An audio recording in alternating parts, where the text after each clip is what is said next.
join us. So welcome aboard everyone for our final CloudShare support session of Term 1 2014. Tell you what, the term's gone fast, hasn't it? It has. Yeah, unbelievable. it has, anyway. Unbelievable. I'm sure it's the same feeling where you are. It's been a very fast term, but as they say, fast term's a good term, right? Yeah. Holidays coming quick. Yes. All right. Well, don't say anything about holidays yet, right? You know, just we want them to focus. They need to focus because today we're talking about teacher productivity, Gordon. Yeah. So we need to forget about holidays and focus on productivity. So this will be our final CloudShare support session for the term. So today, what we're going to talk about is productivity around the use of CloudShare. And I guess we're going to have a kind of a dual focus, both in the classroom, so productivity tips that will hopefully help you when you're teaching in the classroom, and some productivity tips around using Google Apps in the staff room. So in your day-to-day administration duties, those duties where you're collaborating with your other colleagues, and I guess other areas of school life where you're not connected directly into the classroom. We'll also look at some productivity tips specifically around some of the Google apps. So with that, Gordon and I are sharing the one computer here, so I'm going to pass my keyboard and mouse over to Gordon, so he's ready to go. And I'll pass over to Gordon, who's going to talk about integrating CloudShare apps in the classroom. Thanks, Gordon. Okay. Thanks, Greg. Well, look, yeah, so my focus with you today will be about how to integrate some of the different CloudShare apps, starting off with the classroom and then in the staff room. The first one, though, that I was just going to show you is only a very small one. This is just something in relation to the bookmarks tab that I've just noticed that a lot of teachers may not be aware of. So you all know that the bookmarks tab that you can keep along the top, that you can keep obviously bookmark different websites, but there is also the ability to create folders along the top. And I've just found this to be very, very useful in relation to the different subjects. Being a HSIE coordinator, it's good to be able to put different subject groupings. So if I flick back to the image, that image there is showing you mine, for example, and within each of these subjects there are more folders there showing, you know, your history and your geography and that sort of thing. And it's just a good way to keep a record of all your URLs that you might come across, or you just want to save it for later so you don't forget it. You can just save them within these folders. Just get rid of them. Just take that off. And the way you do that is just if you go over to the right-hand screen to your Google Chrome settings, and you'll see there's an option in there called Bookmarks, and then within that there's another one called Bookmark Manager. And if you go into your Bookmark Manager, that is where you'll see this interface where you can add URLs and you can right-click and create a new folder, for example, and have folders within folders, and set up that. So it's not a bad little idea just to save all those favourite URLs or things that you might use for your different subjects, and just keep them much better organised for yourself. So that was really the first little tip that I just wanted to share. It's only a small one, but the main one I'll get into now is with using Google Sites. And there's a few different things I want to show how you can use Google Sites in the classroom with your teaching, just to help you to be a bit more organised, and also it's going to be a big time saver for you later down the line. So again, I'll just flick over to the example I'm going to show you. So this would be a class site that I use with my legal studies class. You might want to point out that on the links on the presentation will not. Yes, and I should point that out. Thanks, Greg. You'll have links to these on that presentation, but just so you're aware, those links actually won't work for you. They're more just there for me so that I could click the links and open up what I needed. But just be aware, these websites, because they are only for classes, and one of them is actually a staff faculty website, obviously I can't just make these public or viewable to anyone because of privacy concerns and things like that, and just the nature of the sites. So if you try and click on those links, you won't be able to get in there. I won't be able to share them with you, but you'll be able to view them here on this presentation. So the first one is one I use for legal studies. So one of the good things about this is that you can include pages such as announcements, assessment tasks, course outline, So I've got a few other things in here like an essay help page or a glossary page. There's a page for study tips and things like that. So the way you set up the site can really help be a time saver, not just for you, I guess, but also for your students, because it just enables you to put everything in relation to the course and everything in relation to your teaching all in the one place. And if you scroll down here, you can do things like this, where you can have an announcements section set up just to give little announcements to the students. There's also the ability to embed a calendar, so you can put a timetable and assessment tasks in there as well, and other little things that you might use. The other good thing is things like a resource bank. So if you want to have a central location to keep all of your resources, you can set up a page where you can do that. So in this case, I just call mine recent media, because this is where I would include for the students a place where they can see any current news-related items in relation to crime in this case, because this is in relation to criminal law, but also any other articles that I come across. I can just throw them in this page here for the students to look at, and we can use in class. So it becomes just a good sort of resource facility for keeping everything that you want the students to use. Lastly, I suppose the last thing that I would use this for is looking at the different ways that you can structure your lesson plans. And this is the other great thing that I use these sites for. So what you're seeing now is a Year 7 class that I have, and this page here is the Ancient Egypt page. So I have different pages for the different topics that we've done throughout the year. And I start off the page just by having different posts for each of the lessons.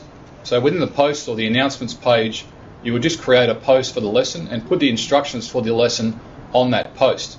So as you scroll down, you'll see each of the lesson plans is done here on the website, and the students would have access to this. The great thing about this, of course, is that all the instructions for the lesson, everything they need is here in the one place. So there's images, there's videos there they'll need to watch, links to websites they may need. And the beauty of this is, of course, that if there's any students that might be absent from a lesson, or students who need to catch up on work, they can still catch up on the work quite easily. They don't need to go hunting me up to find out what they might have missed. And look, in terms of a time saver for you, if I just scroll down and show you a few more of the pages, each of these would be a separate lesson. The real time saver, of course, is that once you've done this, you would write your lesson plan on each of these websites rather than having to write in your Chronicle or wherever else you might write your lesson plans. And the beauty is that they're now done. I don't have to do them again. So if I was to go into my Year 12 page, for example, where I've done a very similar thing, if I'll just scroll down and show you. So work for Year 12 is left in a similar fashion.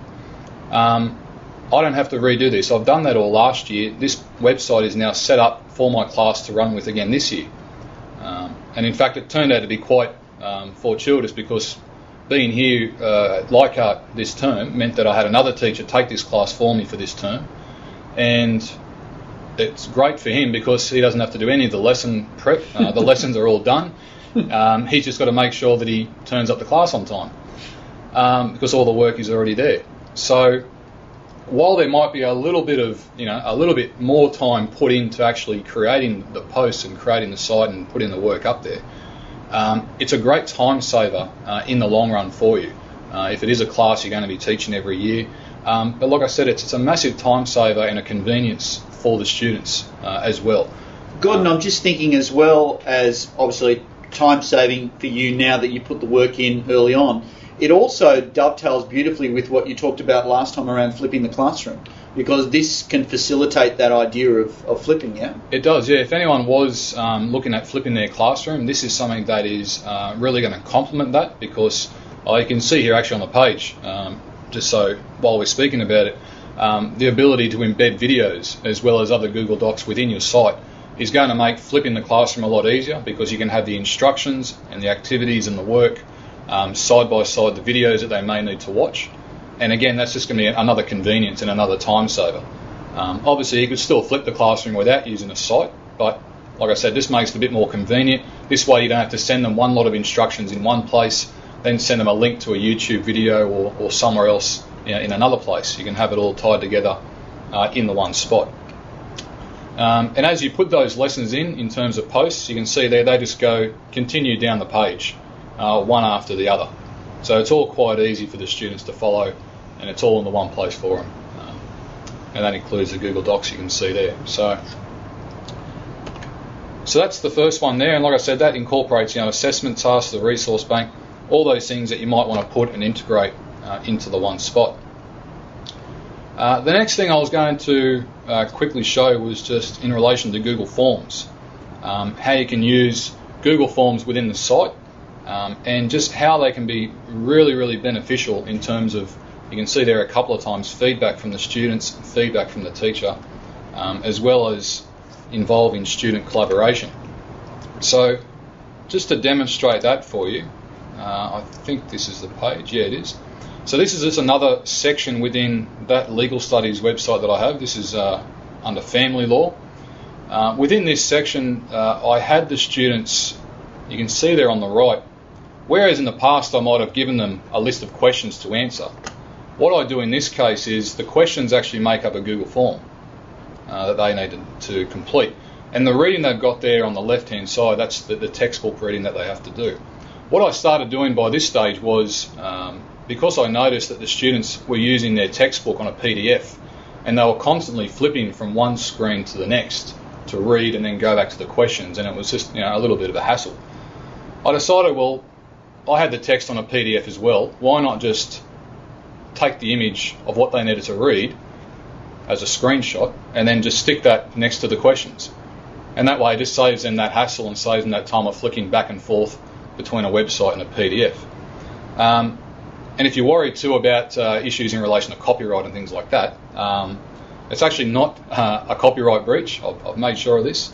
The fact that each of the students have their own copy of this textbook, and the fact that I only share this website with those students, means that I'm not really in breach of any copyright laws or rules by doing this. So it's quite legitimate to do this because they already have their own copy, their own licensed copy.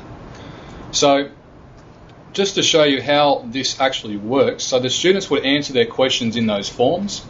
And I'll just give you an example of, if you're familiar with forms, you would know that it would then generate a spreadsheet with the responses. So you can see I'll put one of them in there, and there's another one a little bit further down. So as they, I'll just scroll up. So as they complete the form with their questions, those answers come to me in this spreadsheet, which I've got the option then of also embedding within the Google site so that it's then shared with all of the students. Now normally the names would come up next to each of these responses, but I've hidden the names again just because of privacy reasons. But in this column here there would be each of the students' name, and I've got their responses to each of those questions. The great thing that this allows me to do is, first of all, I can check very quickly to see who has done their work and who hasn't. And by sharing this back with them, you can see there's a couple of different colours that I've used in the sheet. So basically what I do is I colour code their answers just to give them some instant feedback. So for example, if the student had answered the question correctly, but only maybe just done the bare minimum, or maybe I thought they could have done a little bit more, I change the colour of the cell to yellow. So yep, you're on the right track, but you could do a little bit better. If they had done an absolute, completely great answer, and it was an answer that would get full marks in an exam, for instance, I would colour it green so they'd know that they've really hit the nail on the head. If they were completely wrong, and in this case only there was one student here who got it completely wrong, I would colour it red so they knew, okay, they've got it wrong, they need to go back and fix that. And the great benefit here they've got is that they can now see the responses of all the other students in the class. They can compare their answer to someone else. So in this case, this student here, or any of those students who got yellow, if they were to come to me and say, okay, sir, what more could I have done to get green, to get full marks? Well, the first thing I would be saying to them is, okay, go and read a green answer, and now you tell me, what did he do that you didn't? And that would be their first point of call. And in most cases, 9 out of 10 would see maybe where they've gone wrong or where they haven't done enough, and they'd be able to correct their answer. So using forms in this way, like I said, it's just a great way to collaborate and get the students working together. It's a great way for you to be able to check very quickly students doing their work and getting their responses. And then also a great way just to very quickly give them feedback just by changing the colour of the cells. Gives them very quick feedback. It's not a lot of effort on my part, but it gives them some very constructive feedback for them on their responses and how they're wording their answers. Okay, sorry, I just need to flick back now. So that's one way of using sites. Again, you can do all that without having a site. Sorry, that's using forms in that way. You can still have your separate forms and just share them. So don't think that you need to have created this big Google site and able to do that. The Google site just brings it all together and just makes it a little bit more in terms of function, I suppose, a little bit easier. But it can be done without the site. Just keep that in mind. Just a couple other things with forms. Flubaroo, if you're not familiar with that, that's a script that you can get that does instant marking. So if you want to create a quick topic test, if it's multiple choice, Flubaroo will automatically mark it for you, and you can have the results emailed out to students. I'm not going to demonstrate that because we haven't got enough time, but just know that there is that little app or script that gives you that ability. So folks can Google that and exactly. I might actually put a link in there because I should have done it like the other two. But I'll put a link in there to Flubaroo so you can see what it's about and how to access that. It's very, very easy to use. The other two are a couple of good ones also that I've included links to videos to show you how to use them. Formule is one where if someone fills out a form, it will automatically generate a response and email that to them. So it's sort of saving you a bit of time in having to respond to every person that might fill out a form. And form limiter is also not a bad one. What that does is, there's quite a few functions within it, but I suppose the good one for teachers is that you can set up a time limit for people to fill out a form. So if you had students who you wanted to complete maybe a topic test that you'd set up as a form, you could set the cut-off time as 3 o'clock on Friday, and then after that they wouldn't be able to access the form and complete the quiz. So it's a good way of setting up time limits around when a student can access or complete a form.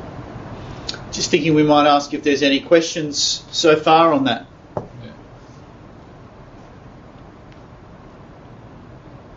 Any questions, folks? No. Okay so far, maybe. I think so. No questions on the Hangout? Are you catching all that, Steve? Did you hear all that? Maybe not. No, I think we've got, maybe that's a static picture there. Okay, let's keep pressing on. All right. So, only a couple more to go for me, and then I'm going to hand over to Greg. Google Docs is the other one I just wanted to show. Again, first of all, how to integrate with sites, and then a good little way of using the comment function within Google Docs. So, again, just using the example from this legal page, you probably already noticed it from the other examples I showed you, but just the ability to embed Google Docs within the site. So this is particularly good if you have documents or other articles that you need students to read for their work. You can embed them there so that, again, they're not having to flick and go to 2 or 3 different places. The other great thing about embedding these in a Google site is just the fact that if I was to change or edit any of those Google Docs, it would automatically show up in the site. I wouldn't have to reshare it or do any of that. So there's some good advantages in putting those in. And Google Spreadsheets work in the exact same way. The other example that I wanted to show you was just another way of using Google Docs and the comment function. So what I started doing last year was using Google Docs for the marking criteria to give feedback to the students. So this here, for example, was for Year 12 Ancient History. This was a writing task that they had to do on Julius Caesar. And I developed this marking criteria within Google Docs, and every student was actually shared their own marking criteria. Because the reason for that was because I wanted to be able to give the individual feedback on there for them and using the comment function. So you can see here, because these were essays or extended responses, there's quite a few elements to the criteria that they needed to satisfy. So what I was able to do is for each of these elements I could highlight where on the criteria they met that element.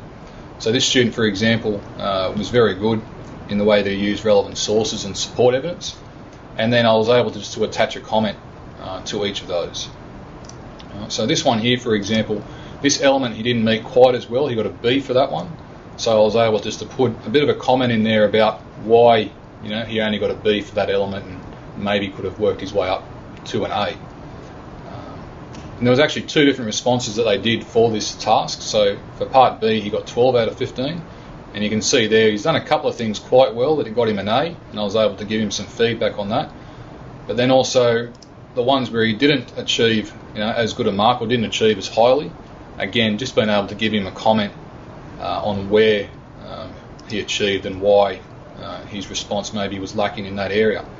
And of course, the other thing I did was actually sit down with each of these students and talk them through it as well. It wasn't just, you know, send this off and read it yourself. But it's just a great little way that you can use Google Docs to give that sort of feedback.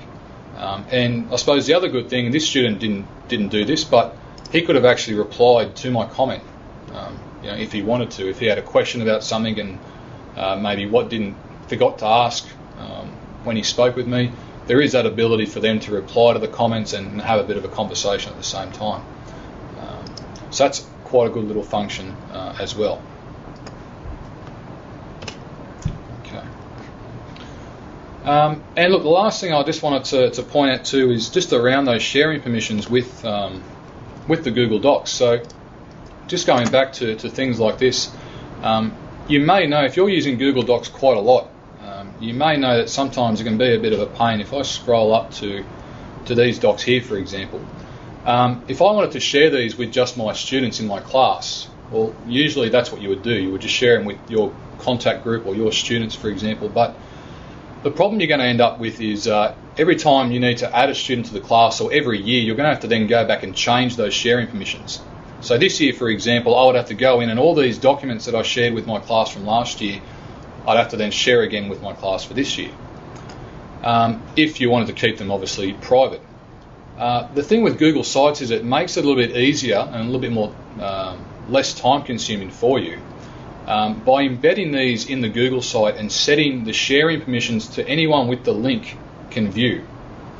So if you set the share to anyone with the link, which I'll just demonstrate on here. So if I was to change it here to anyone with the link could view this doc, okay, and then I embed that within the Google site.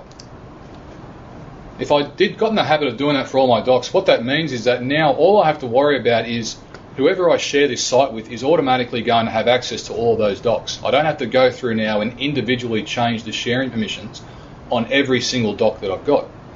Because you can imagine that would be extremely time consuming. Every doc within this website, there'd have to be hundreds throughout the whole course.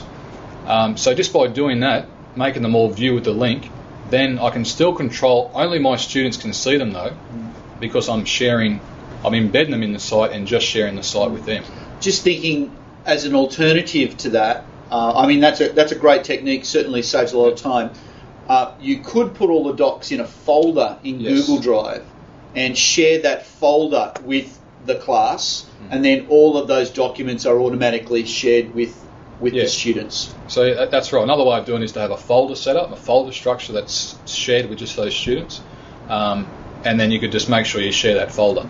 Depending on how many, the volume of documents you've got though, you may not want to have all your documents in just one folder, or because it may just make it hard to find things, but that's definitely an option too.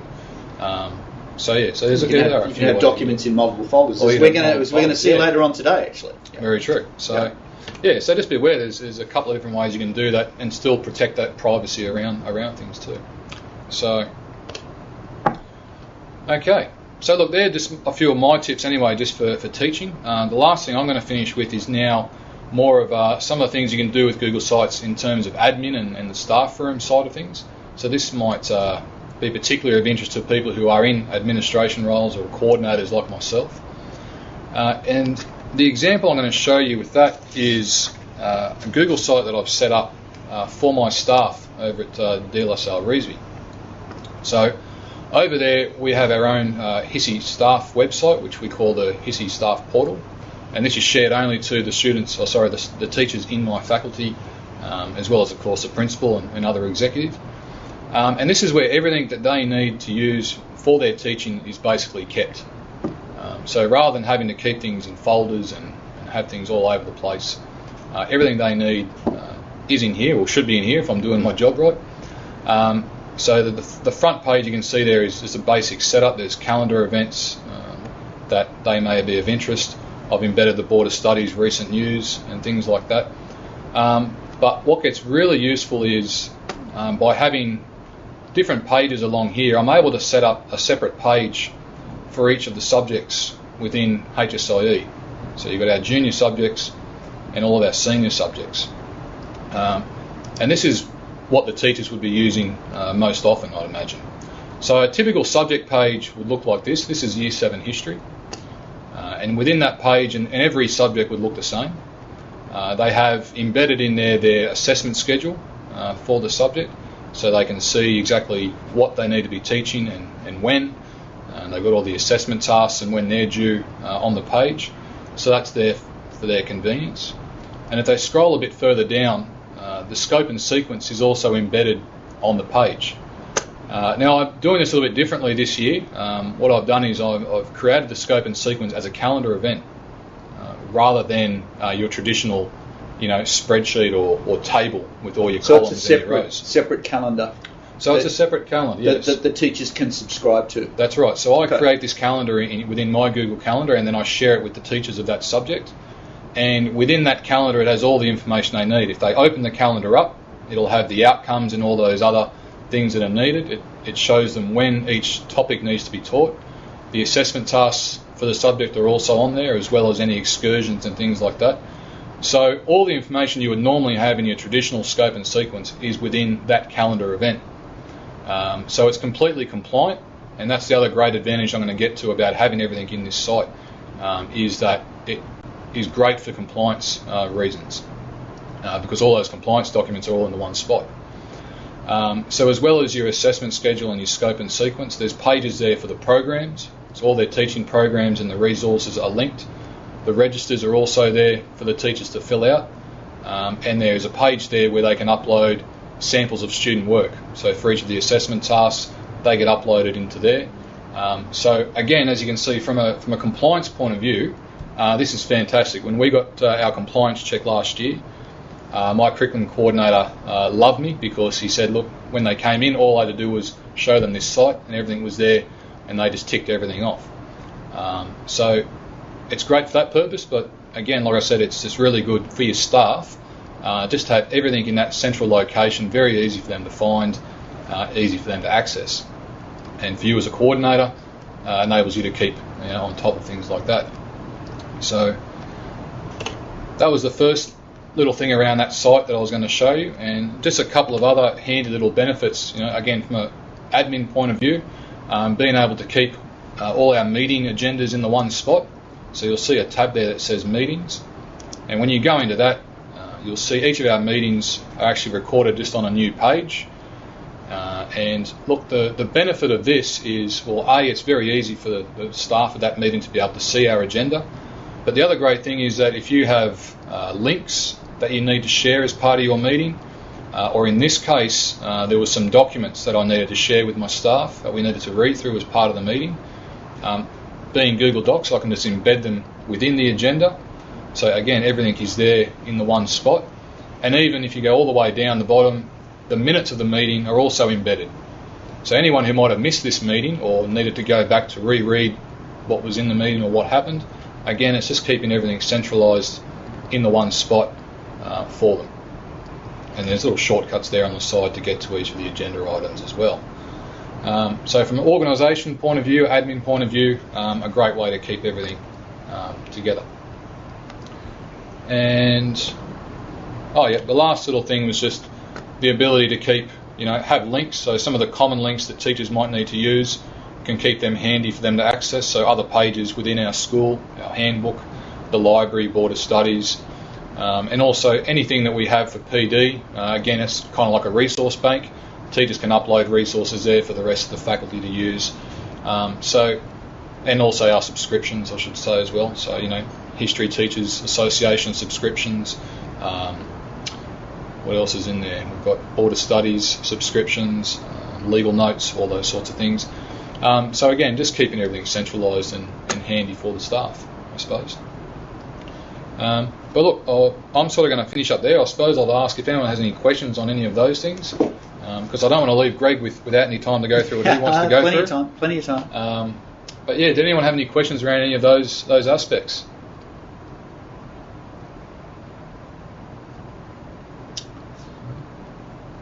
Are you all still awake?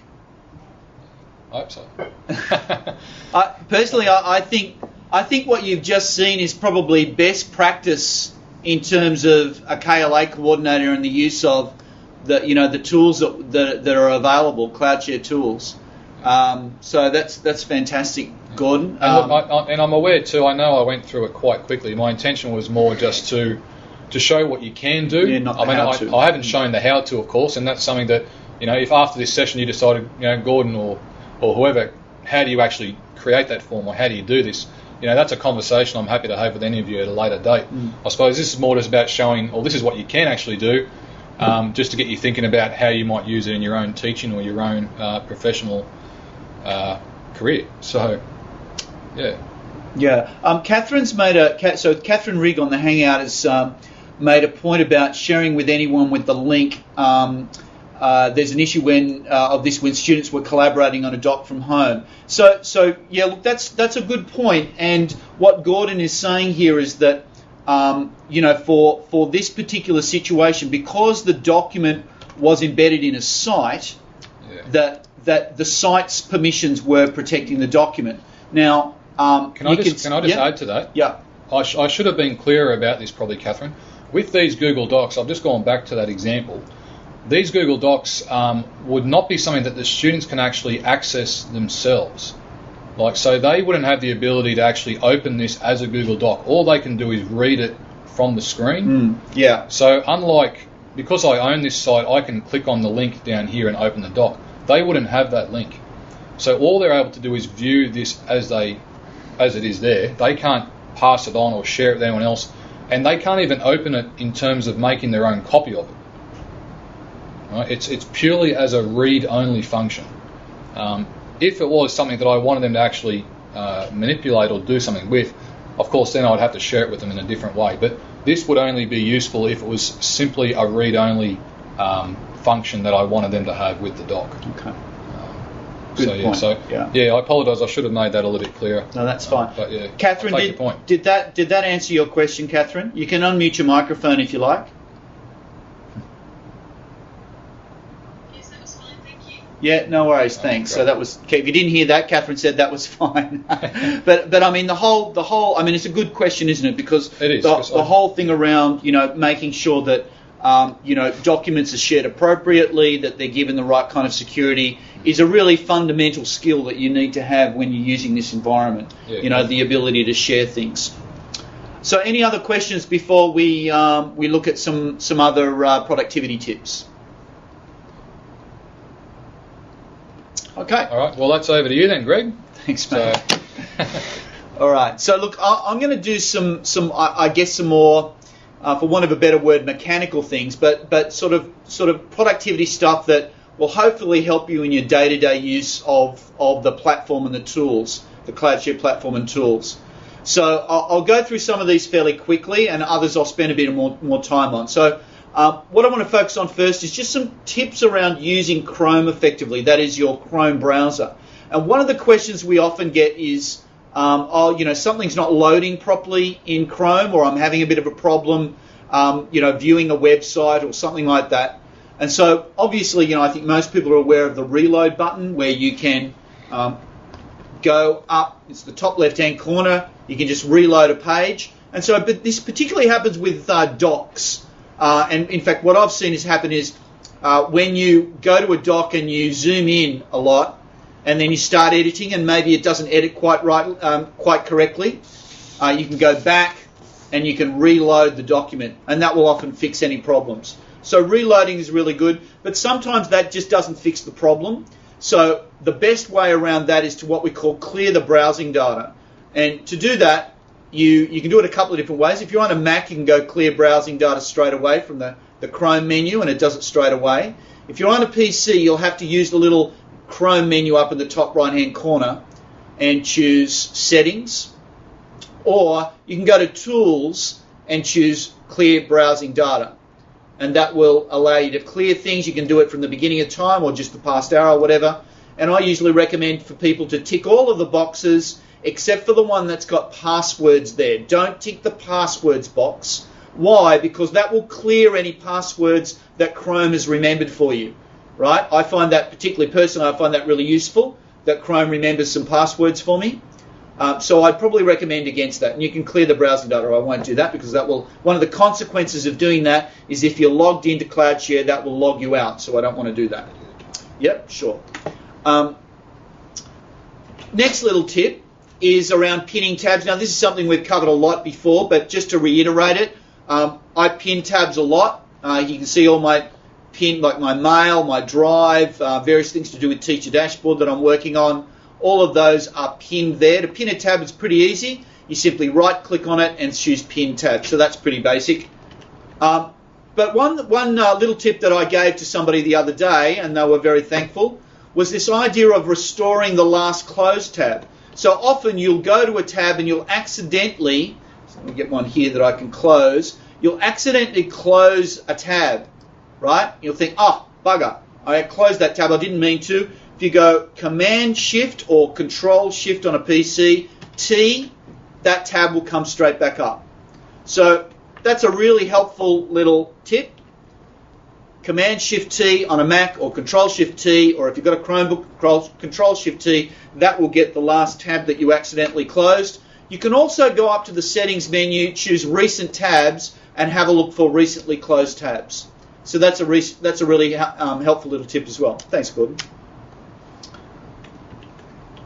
Third one, and this is something that there's been a little bit of confusion towards the end of last year and the beginning of the year about, around signing into Chrome.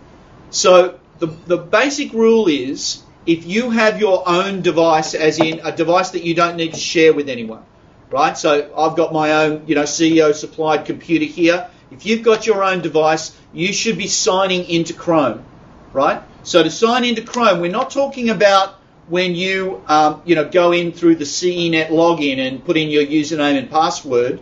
We're not talking about that. What we're talking about is under the settings menu here where it says signed in as, right? That's what we're talking about. And what that does is that it links Chrome to your Google account so that no matter whether you're using an iPad or a laptop or your phone or any other kind of device, when you're using Chrome on that device, or your bookmarks, or your extensions, all of your recently opened tabs, like I just showed you then, are all synchronized. So you can get to them really quickly. So we encourage everyone who's got their own dedicated device, you don't have to own it, right? But one that you get exclusive use of, to make sure that you sign into Chrome. If you're not sure how to do that, there's a nice little video there that will take you through the steps. That's thanks to Matt Wells, by the way, who was our CloudShare Support Officer last term. So a big shout out to and thank you to Matt. And the last of my quick 4 Chrome tips. Sometimes you need to be logged in with Chrome into more than one account. Now this is something Gordon and I do a lot. We have multiple accounts that we need to manipulate. And so Chrome will let you set up multiple users.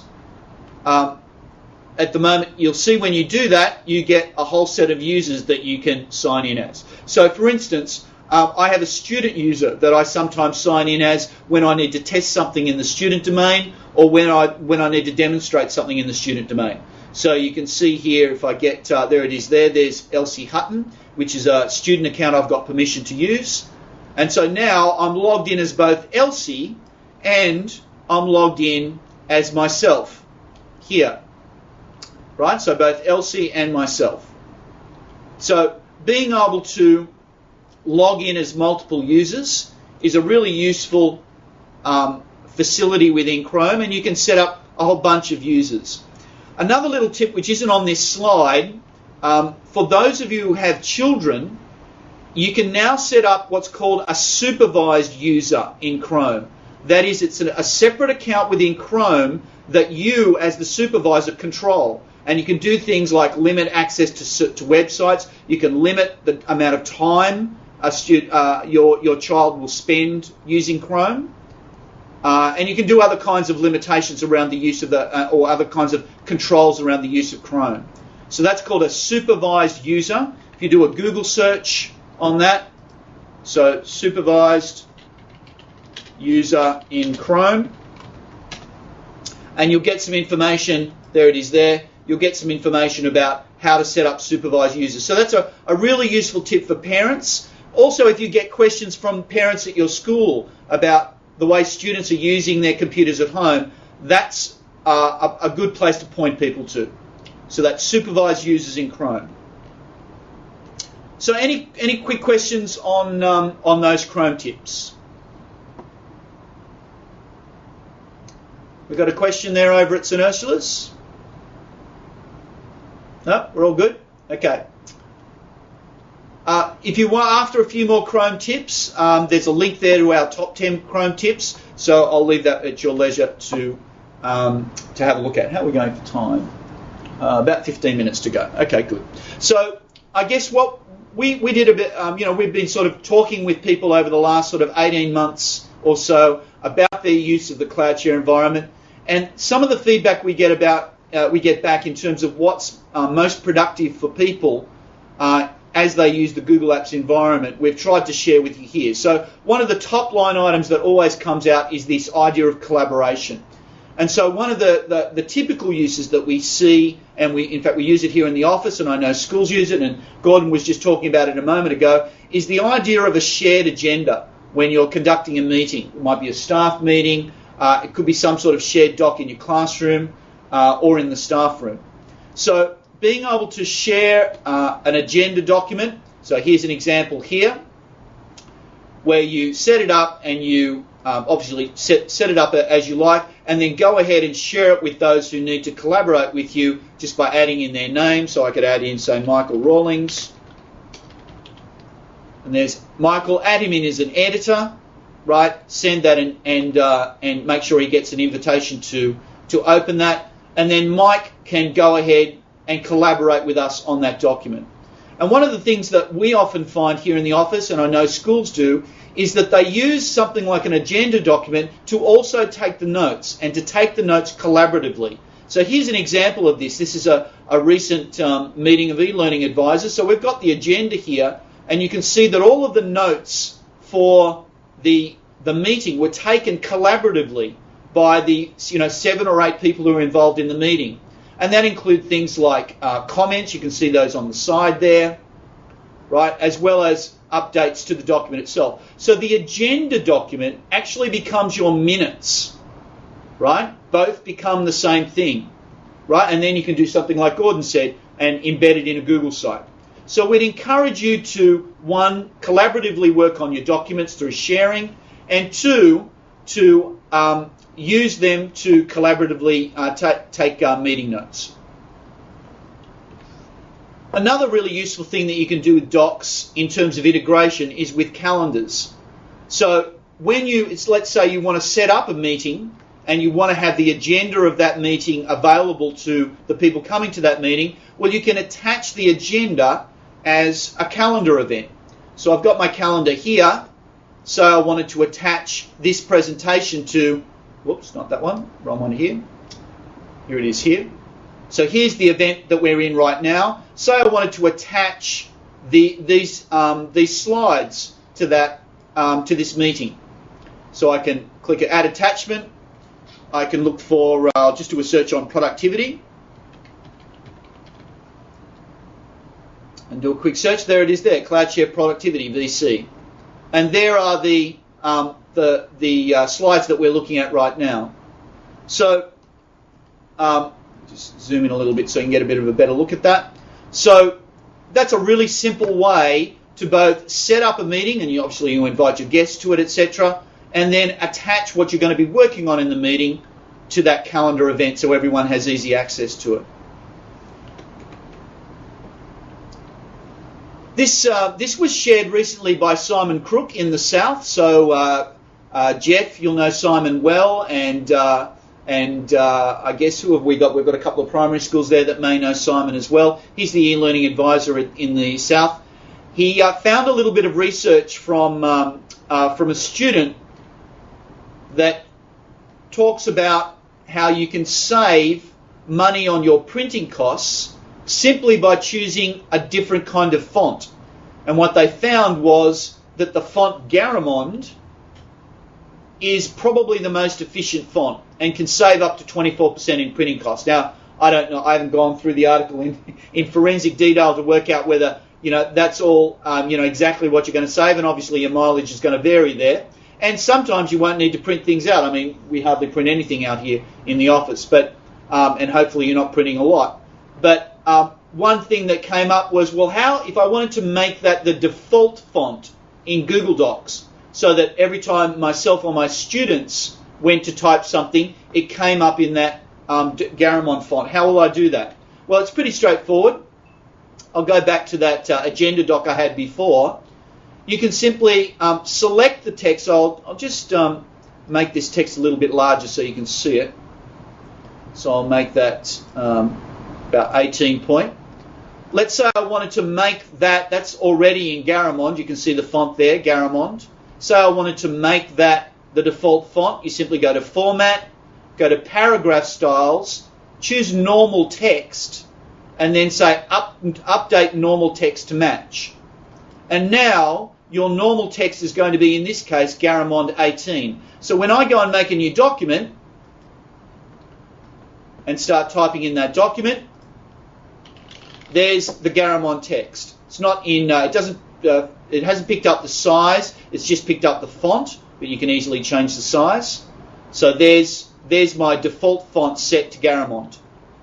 So that's a pretty useful little tip in terms of setting up a default font in a Google Doc. Next one. Now, we actually mentioned this before, didn't we? So this is a really super tip in terms of getting the most out of Google Drive. So I guess particularly if we're coming from a Microsoft or a Mac environment, we're used to, when we organize files, we're used to the idea that you have one file, you move it into a folder, and that one file lives in that one folder. It doesn't live in other folders, right? We're used to that idea. But in Google Drive, you can actually have a single file live in multiple folders. That is, be accessible in multiple folders. Now, you might think, well, hold on, how does that work? The way to think of it is to think of the folders as labels. So say I've got this meeting document here, right? This Australian Curriculum Working Group meeting document, and I want to put it in two places. It's a meeting, so I've got a folder called Agendas and Meetings. I want to put it there, but it's also about the Australian curriculum. So I want to put it in a folder called Australian Curriculum, so it's accessible in both places. Well, you can do that with Google Drive, and it's pretty easy to do. I'll show you now. Just hide Elsie there. So let me go to Google Drive here. So you can see I'll just zoom in a little bit so you can see that a bit better. You can see that I've got a folder here called Agendas and Meetings, and another folder called Australian Curriculum. And there's my Agenda and Meetings doc. And it's just sitting in my drive. See how my drive is red? I'm going to drag, I'm not touching the keyboard, I'm just going to drag the Meetings and Agenda doc into this folder called Agenda and Meetings. And notice that it says Move Agenda and Minutes. Right? I'm going to move the doc into there. And when I do, if I open that folder, you can see I've got that file, that Agenda and Meetings document, sitting in that Agenda and Meetings folder. But what if I wanted to also live in the Australian Curriculum folder? Well, the trick is, it's on the keyboard.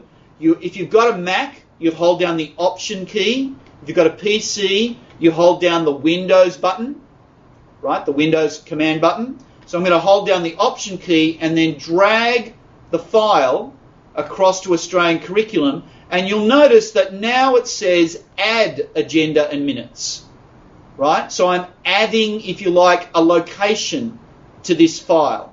So I let go, and now you'll notice, see how it says Shared in Australian Curriculum, as well as being in this Agenda and Minutes folder. So the file, there it is there, is actually in two places at once. It's in the Agenda and Meetings folder, I should say, and it's in the Australian Curriculum. There it is there. So that's a really useful tip, if you need to have a document living in multiple places, right? It also helps you when you want to share with different groups of people, because now I can share with the people who need access to the agenda and meetings folder, as well as sharing with the people who need access to the Australian curriculum folder, but maybe they're two different sets of people, right? So that's a really clever way of being able to take advantage of this facility, this sharing facility in Google Drive. So that's file in multiple folders. How are we going? Any questions so far? How would that work with editing rights on a document? If you had it in two places to view, then they could view that. But if you wanted one group of people to be able to edit a document from one folder, would you have to change the settings? No, good, really good question. So first thing to remember, it's one document, right? Not two documents, it's one document, right? I've only got one agenda and meetings file there, right? When I shared it with the Australian curriculum folder, when I put it in that Australian curriculum folder, whoever that folder is shared with and whatever rights they have are automatically applied to that agenda and minutes document, right? So if you are an editor of the Australian curriculum folder, Nick, then you become an editor of that agenda and minutes document. Now, if your colleague to your left, who I don't know the name of, but if your colleague is an editor of the agenda and minutes folder, then she will also be an editor of the agenda and minutes document. Does that make sense? So it's additive, right? But if she can only view, then one person can view and the other can edit. Correct. And if in one folder you're an editor and in another folder you're a viewer, you always get the highest amount of rights, right? So if there's a conflict, right, it's always the highest amount of rights that you get. Does that answer your question, Nick? Maybe show them how you share the folder. Oh, okay, yeah, good question. So how do you share a folder? If you point, I'll just zoom in again. If you point at the folder you want to share, you'll see a little down pointing arrow here, and you can choose share. That's one way to do it. The other way, of course, is that when you look at a folder, when you open a folder, it appears at the top here, so you can click on that and choose share there as well. Okay? Good questions. Any other questions? Okay, let's keep moving. How are we going for time? Ooh, not too much time left. All right. Gmail shortcuts. Look, I won't go through these too much. There's a video there on how to use filters. Can I please encourage you to use filters in your email? Right? It saves your inbox getting cluttered, and it helps you organize your inbox. Another one that I use a lot is search shortcuts. I'll quickly show you this one. So say I'm looking for any emails from Gordon. I can type in from and then a colon, Gordon. It will start to auto-populate, and that will bring up any emails from Gordon, right? But I can always say, well, actually, it's an email from Gordon, but I haven't read it yet. What are the emails that I haven't read yet that are from Gordon? I can say, leave that there, that from Gordon, and say, is, colon, unread. Okay? And that's just showing me now the emails that I've received from Gordon that are only unread. Okay? So there's lots of little tips and tricks like that. You can click the link here to Keyboard Shortcuts, the advanced search, and that will take you to the page that talks about those, which I think is in there somewhere. Maybe not. No, I haven't got it there. Anyway, you can click that link and get there later. All right. Adding tasks from emails. Does anyone use tasks, Gmail tasks? Yeah? Okay, did you know that you can automatically create a task from an email? So if I'm looking, I just might find this from Michelle Walters. And she's got an email for me about a teaching and learning teacher librarians network meeting tomorrow. There's the network meeting email. If I want to add that, maybe I've got to prepare something for that, and so I want to add that as a task. All I do is hold down the Shift key and press T for Tom, and that automatically, you can see it there, automatically adds that task from my email into my list of tasks.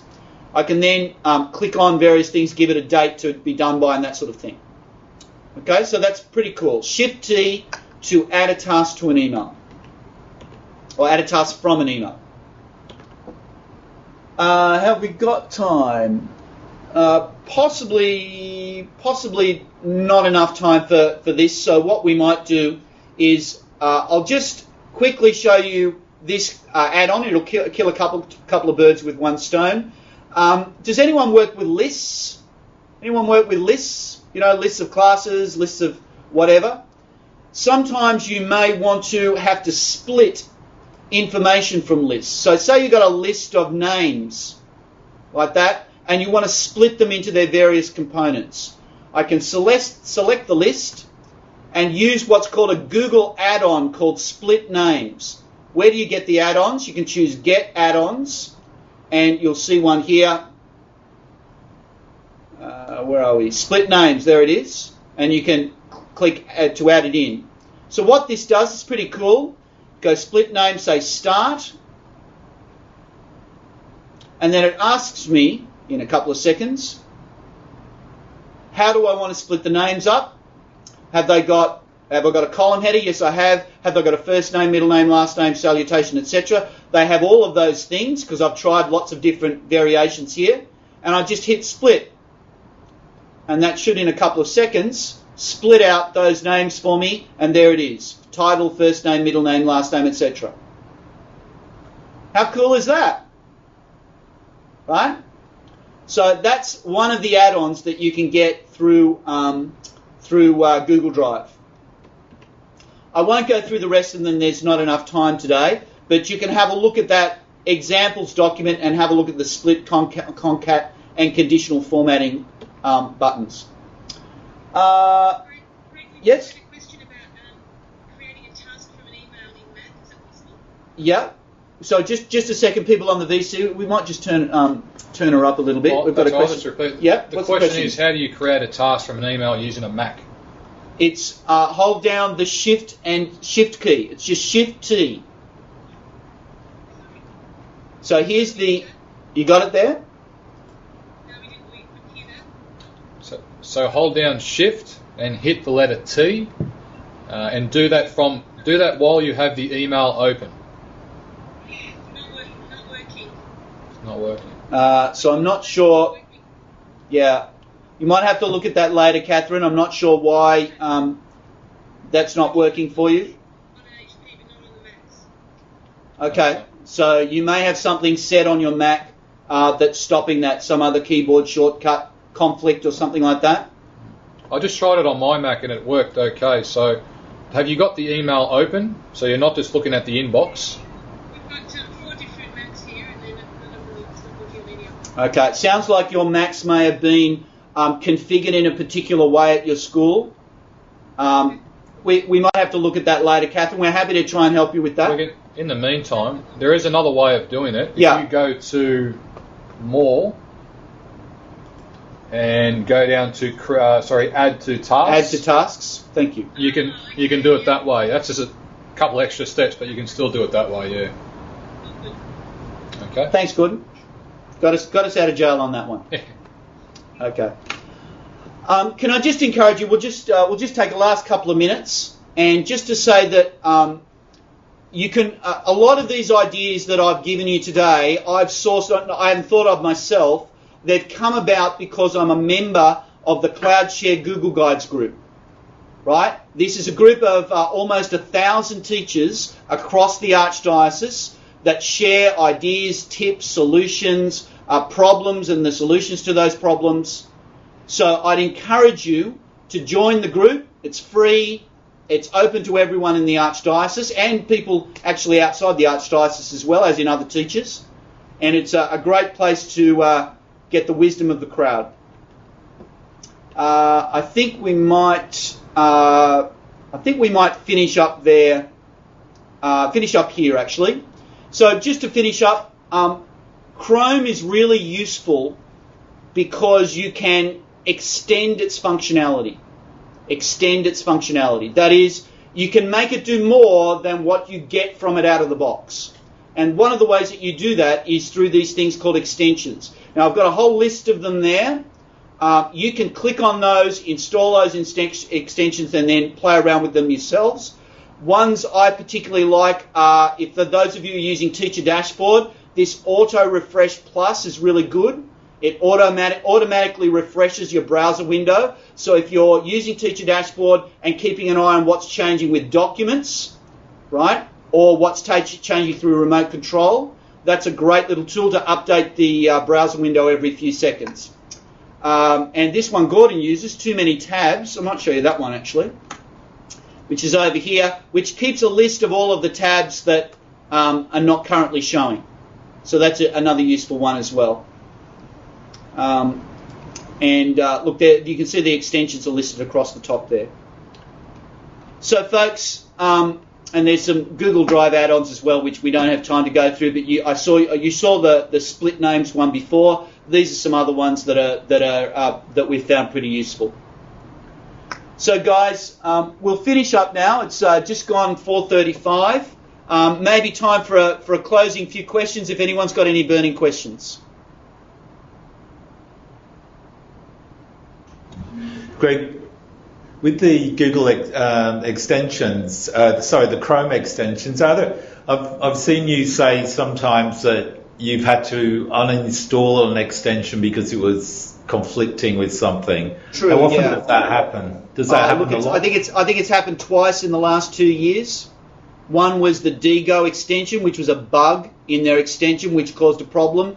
Another was an extension called Black Menu Bar, which is irrelevant now that we've got the Google Grid. So, yeah, a very rare event.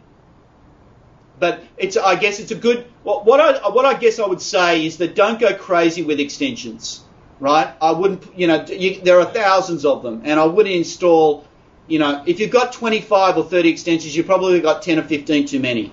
And right? they all slow your computer down as well. True. That's the other thing. True. You don't want to have too many there. Only the ones you're probably using, the most often.